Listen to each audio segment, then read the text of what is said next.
माँ को ममता की मूरत समझने वाले, उनके आशीर्वाद को एक मुहूर्त समझने वाले, साधुवाद जैसा शब्द अभिनंदन के लिए अक्सर प्रयोग करने वाले, एलआरएस एकेडमी और उसके परिवार के लिए ईश्वर से हमेशा मनोकामनाएं करने वाले, प्रिय बाबूजी श्री लाला राधेश्याम जी के स्वप्न को साकार करने वाले।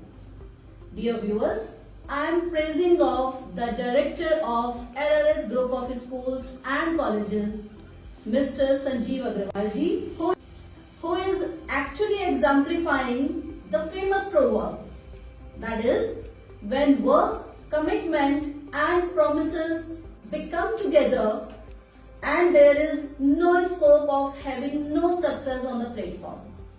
Sir, we welcome you here.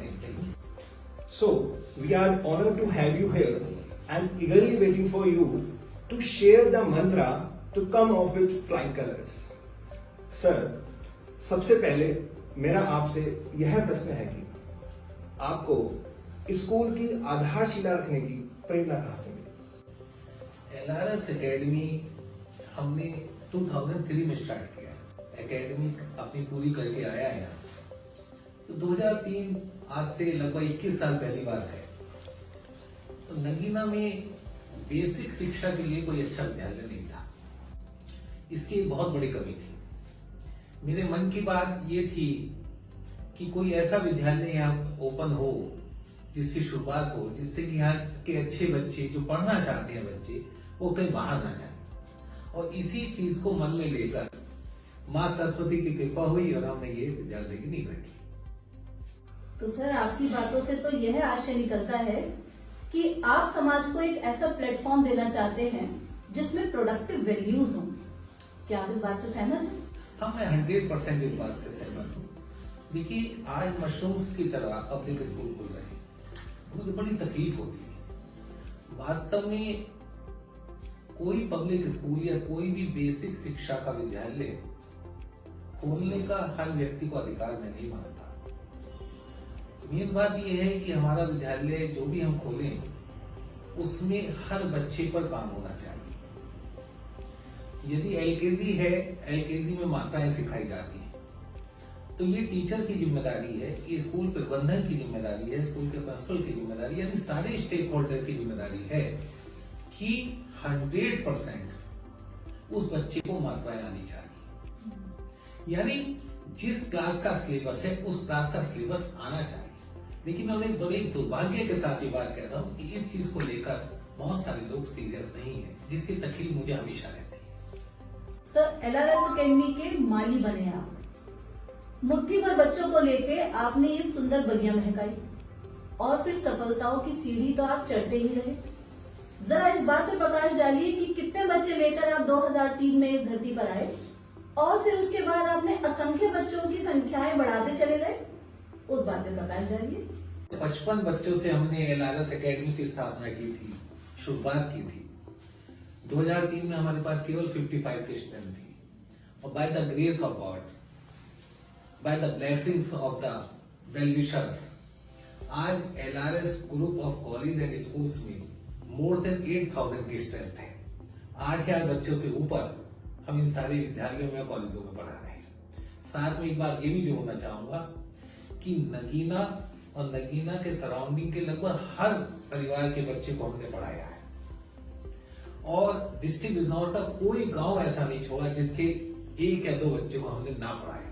तो सर, आपने एक्चुअली 8000 परिवारों को शिक्षित करने का एक नेक काम किया है। नगीना को तो आप पहले ही एक डायमंड बता चुके हैं। इसके अलावा मेरा नेक्स्ट क्वेश्चन सर ये जाता है कि एलआरएस अब एक मात्र स्कूल नहीं रह गया है, ये तो एक साम्राज्य बना दिया सर आपने। LRS academy international at Raipur, LRS group of schools and colleges. Sir, इससे ज्यादा क्या आपको हासिल करना है या कौन से बच्चों को आपको शिक्षित करना है? मैं आपकी इस बात से तो इत्तेफाक नहीं करता हूँ कि मैंने ये साम्राज्य बना दिया है।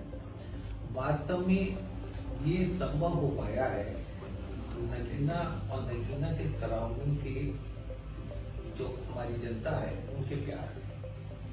कोई भी व्यक्ति कोई सिंगल व्यक्ति यदि उसको आसपास के लोगों का प्यार या सहयोग नहीं मिले तो वो इतनी ऊंचाइयों तक नहीं पहुंच सकता।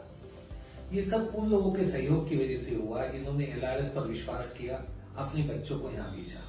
और मुझे लगता है कि यदि कोई विश्वास के साथ जिन्होंने यहाँ भेजा है, हम उनके विश्वास पर खरे उतरें और पूरा प्रयास, जितना परिश्रम की पराकाष्ठा तक मेहनत करें और प्रयास करें कि हम एक एक बच्चे को वैल्यू एजुकेशन दे पाए, एक एक बच्चे को आदर्श नागरिक बना पाए।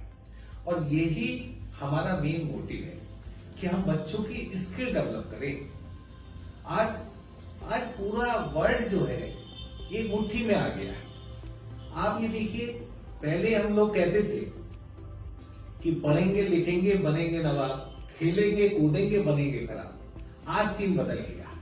खेलने कूदने वाले भी करोड़ों रुपए कमाते हैं। एक अच्छा लीडर बनता है तो देश की सेवा करता है, यदि बहुत अच्छा वक्ता बन जाए। और हर बच्चे में पोटेंशियल होता है, केवल उसकी स्किल को पहचानने की बात और सही प्लेटफॉर्म देने का काम स्कूल का होता है। बिल्कुल सही कहा आपने सर। परिश्रम की पराकाष्ठा जैसे शब्द का इस्तेमाल करके तो आपने LRS की भूमिका ही बदल दी। सर, ऐसा अक्सर सुना जाता है, डिसीजंस डिसाइड डेस्टिनी, निर्णय भाग्य तय करता है। आप इस बात से कितना सहमत हैं? और कुछ अपनी भावी योजनाओं पर चर्चा करें। देखिए, बात बहुत अच्छी आपने कही कि निर्णय का बहुत योगदान होता है किसी चीज को आगे बढ़ाने के लिए, लेकिन साथ साथ आपकी मेहनत कि वो कहते हैं कि गुणवंता ना होइए भाग्यवंत, और भाग्यवंत के द्वार पर पड़े रहे गुणवंत। भाग्य तो अपनी जगह है ही है, लेकिन मेहनत, भाग्य आपके हाथ में नहीं है, लेकिन मेहनत आपके हाथ में। हमने 2003 के अंदर LRS एकेडमी की स्थापना की। उसके बाद हमने देखा नगीना के अंदर बच्चियों के लिए, हमारी बेटियों के लिए कोई अच्छा हायर एजुकेशन का कॉलेज नहीं था। तो सबसे पहले और 2009 में हमने LRS महिला महाविद्यालय की स्थापना की। और 2009 से 2012 तक हम बच्चियों के लिए वो सारे कोर्सेज ले आए जो एक महिला महाविद्यालय में होने अनिवार्य होते हैं, जैसे BA, BSc, BCom, MA, MSc, MCom। 2012 के अंदर हमने उसके बाद नगीना में सबसे पहले लॉ कॉलेज लेकर आए, विधि का कॉलेज। और I am feeling happy to say this कि LRS कॉलेज ऑफ लॉ जिला बिजनौर का बेहतरीन कॉलेजों में से एक है। आज लास्ट ईयर भी हमारे LRS कॉलेज ऑफ लॉ से डिस्ट्रिक्ट टॉपर निकला है और हर जगह अप्रिशिएट किया जाता है यहाँ के बच्चों को। उसके बाद हम LRS कॉलेज ऑफ एजुकेशन लेकर आए जिसमें BTC कोर्स चल रहा है। उसके बाद हम LRS गर्ल डिग्री कॉलेज में BEd कोर्स भी लेकर आए। ये सीरीज लगातार चलती रही। इसके बाद ही अभी 2017 के अंदर हम LRS international academy school Raipur Salar में लेकर आए। तो ये सब संभव हो पाया यहाँ की जनता के प्यार से और साथ में जुड़ी हुई हमारी टीम से। इसी से मेरा नेक्स्ट क्वेश्चन अराइज होता है सर। LRS एकेडमी एक टॉपर्स की सीरीज देती रही है।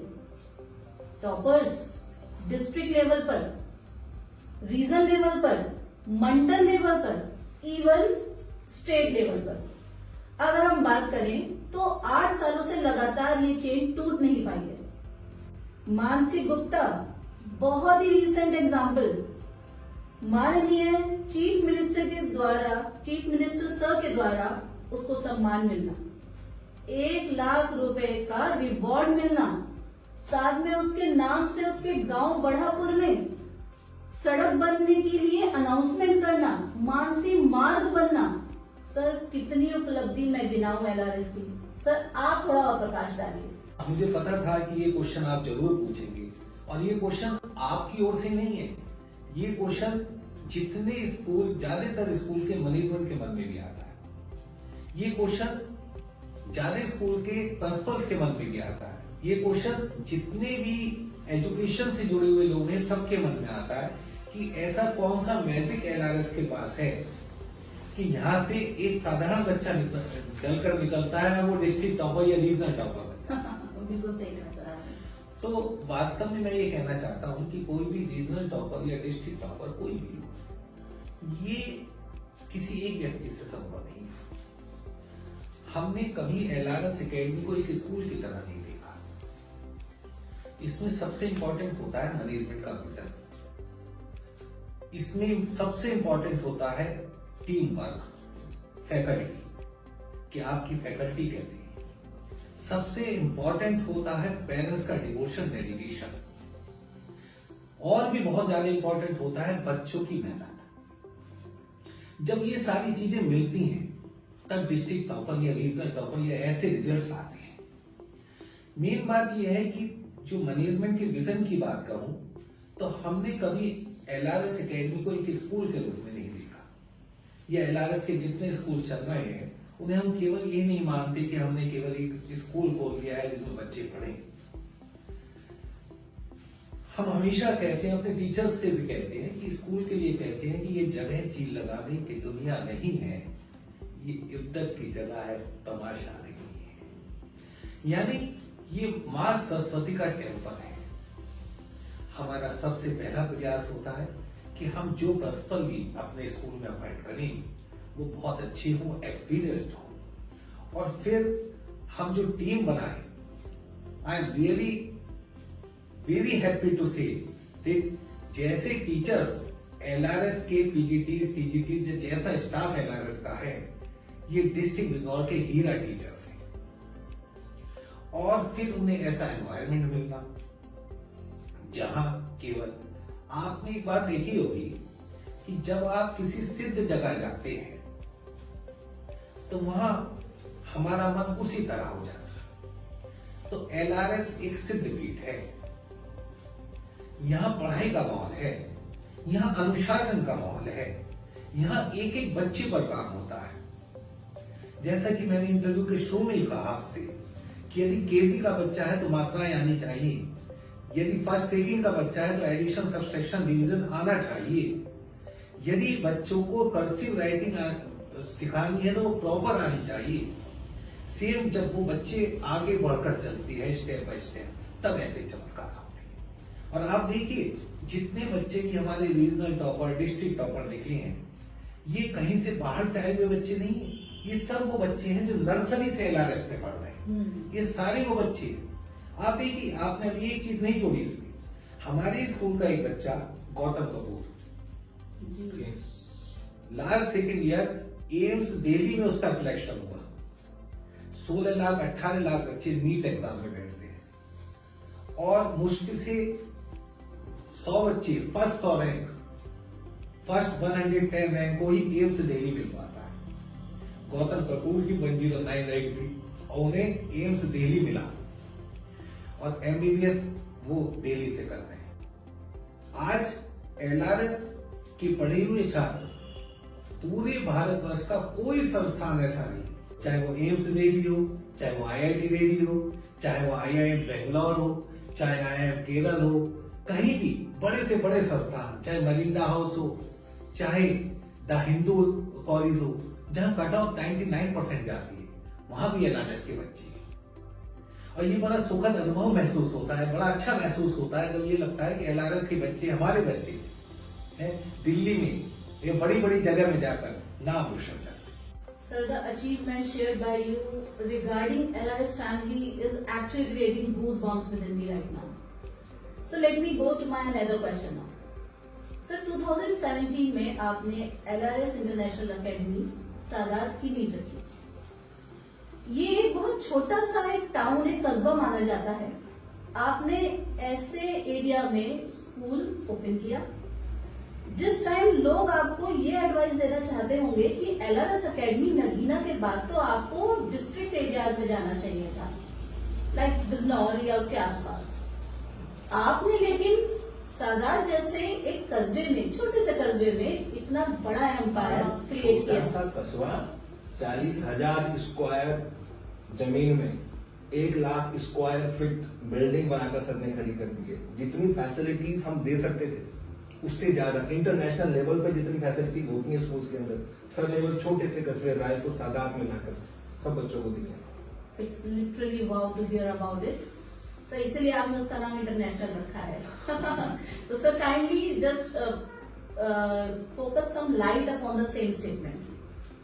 Ma'am actually NRS international academy का जो क्वेश्चन आपने पूछा कि रायपुर सादात में इतने बड़े नेम का स्कूल खोला हमने, तो ये क्वेश्चन मुझसे पहले भी हमारे कई क्लास ऑफिसर्स ने जो वहाँ विजिट करने गए, बहुत सारे मेरे मित्रों ने भी पूछा कि आपको इतने इंटीरियर में आने से आप बिस्तार क्यों नहीं गए।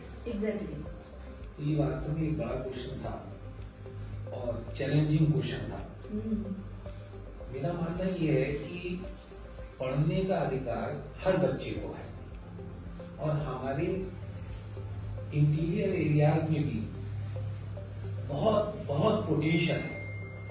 यदि हम देखें, बहुत सारे हमारे महापुरुष देखें, वो छोटी छोटी जगह से निकल कर आए। तो हम ये चाहते थे कि हर बच्चा साक्षर हो, हर बच्चा आगे बढ़े। इस चीज को लेकर हमने खास heart of the Raipur Sadat में 40,000 वर्कर जमीन में और 1 लाख स्क्वायर फीट से भी ज्यादा बड़े कवर्ड एरिया का बिल्डिंग स्ट्रक्चर खड़ा किया, जो आर्किटेक्चर की दृष्टि से भी बेजोड़ है। मतलब मेरा जो 20 साल का अनुभव रहा, उस सारे 20 साल के अनुभव को मैंने कोशिश की कि मैं बेस्ट से बेस्ट स्कूल खड़ा करूं। और आप यकीन जानिए, जो वहाँ प्रिंसिपल हैं मिसेस अंजू अग्रवाल, उनका भी अपना 15 साल का एक्सपीरियंस है, जिन्होंने नेशनल इंटरनेशनल लेवल की बहुत सारी वर्कशॉप अटेंड की और जिनका यदि मैं एकेडमिक कैरियर बताऊं तो थर्ड पोजीशन होल्डर रही। यानी 10th में वो यूपी में पोजीशन लेकर आई, 12th में या उससे ऊपर की क्लासेस में उनकी परसेंटेज देखें मोर देन 75% है। डबल MA, MSc, BEd उनकी क्वालिफिकेशन है। बहुत सारी वर्कशॉप उन्होंने अटेंड की जी, और आज वो उस स्कूल को सर्व कर रहे हैं। वहाँ बहुत सारे चैलेंज भी थे हमारे जी। वो चैलेंजेस इतने बड़े थे कि कोई कल्पना भी नहीं कर सकता है कि रायपुर सादात जैसी जगह से पिछले 3 साल में पहले रिजल्ट में 10th के पहले रिजल्ट में 100% रिजल्ट आ जाए और नजीबाबाद सिटी को टॉप कर जाए बच्चा।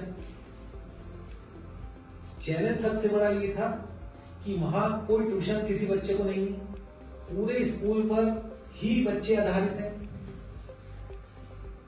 यदि बच्चे का किसी सब्जेक्ट में कोई कमजोरी है तो वो कहीं ट्यूशन नहीं पढ़ सकता, वो स्कूल पर ही पूरी तरह डिपेंड है। ऐसे में 100% रिजल्ट आना, ऐसे में नजीबाबाद सिटी में जो बहुत बड़े बड़े नामचीन स्कूल भी है वहां फर्स्ट पोजीशन लेकर आना, ये बड़ी बात है। सेम उसी तरह अगला रिजल्ट हमारा 12 का आया तो हमारे स्कूल की बच्ची आसिया वसीम ने, आपको पता होगा, डिस्ट्रिक्ट में 3rd पोजीशन 97.4% वो बच्ची लेकर आई और 10th और 12th में एक भी बच्चा फेल नहीं। अमेजिंग। ये सबसे इंपॉर्टेंट। तो हाउ इट पॉसिबल, ये क्वेश्चन सबसे बड़ा होता है। डिस्ट्रिक्ट टॉपर या रीजनल टॉपर निकालना तो एक बड़ी बात है ही है, लेकिन साथ में एक भी स्टूडेंट फेल नहीं, तब जबकि वो बच्चे हमारी ब्रीड नहीं है। यानी वो बच्चे वो नहीं है जिन्हें हमने नर्सरी से पढ़ाया है, फर्स्ट से पढ़ाया है, 3rd से पढ़ाया है। तो उसके पीछे मंत्र ये है कि हमने उन बच्चों को एग्जाम के दिन तक नहीं छोड़ा। पहली बात, एक स्ट्रेटजी किसी स्कूल के लिए भी सबसे इंपॉर्टेंट होता है टीम लीडर। मैनेजमेंट का विजन, हर एक मैनेजमेंट चाहता है मेरे स्कूल का बच्चे टॉप करे।